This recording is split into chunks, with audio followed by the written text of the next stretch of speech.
And one night I was home in my own house. I was listening to the radio and I was listening to the stories about the wars in Central America, and I was just furious. And I started screaming at the radio. And as I did, I saw my own son, who was 2 or 3 years old at the time, cowering in the corner with his hands over his eyes.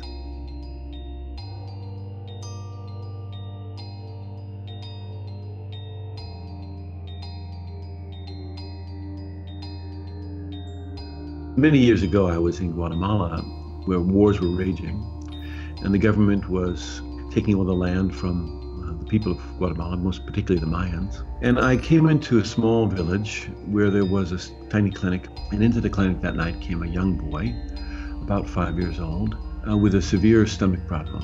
And it was clear that he needed surgery, or at least better medical care than we could offer in this clinic. And so I went to the colonel who was in charge of that particular village. And earlier that day, he had been showing me all the good things the army was doing for the people of Guatemala. And I thought he certainly won't turn down a gringo, a guy from the States with a press card. And so I knocked on his door, and he opened the door, and I said, "There's this child in the clinic, and he's very, very sick, and I think he will die unless we get him to a hospital. Can we fly him in the helicopter?"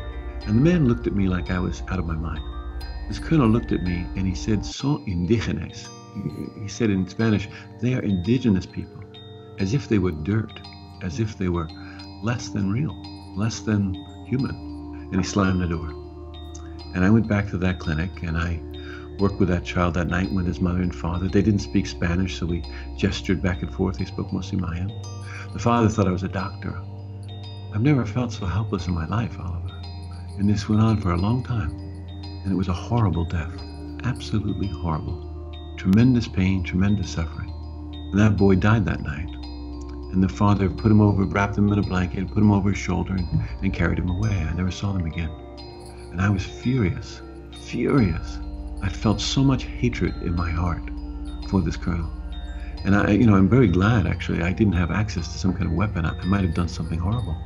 That experience with the colonel is not something, the event is unforgivable, unforgivable. There is ignorance in the world, and this colonel was demonstrating that.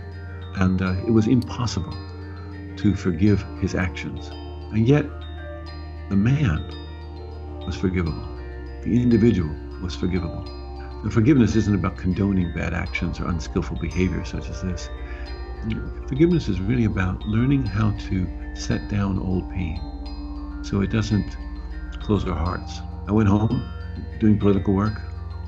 And one night I was home in my own house. I was listening to the radio, and I was listening to the stories about the wars in Central America, and I was just furious. And I started screaming at the radio. And as I did, I saw my own son, who was 2 or 3 years old at the time, cowering in the corner with his hands over his eyes. And I thought, oh, I have to stop the war. Not the war in Guatemala, the war in my own heart. So I began that day. I put a picture of this colonel and the soldiers on my altar, and I began to work every day with forgiveness. And forgiveness is a fierce practice. It's not gentle. It's not nice. It's about meeting the ugliness in us with some mindfulness and mercy. And it didn't feel real to me for a year. Every day I would practice forgiveness with this, and I couldn't really believe myself. But after about a year, I started to see this colonel as a human being. As a human being who was acting out his ignorance. And I was able to finally forgive him, not condone the actions. That was never in my heart or my mind to do. You know, it took me another year, Oliver, to forgive myself for what I wanted to do to that colonel. But I had to do that work, you see. I had to do that work. I had to set down that old pain so that my heart wouldn't be closed to the world, so that I wouldn't take out that anger and hatred on my own child.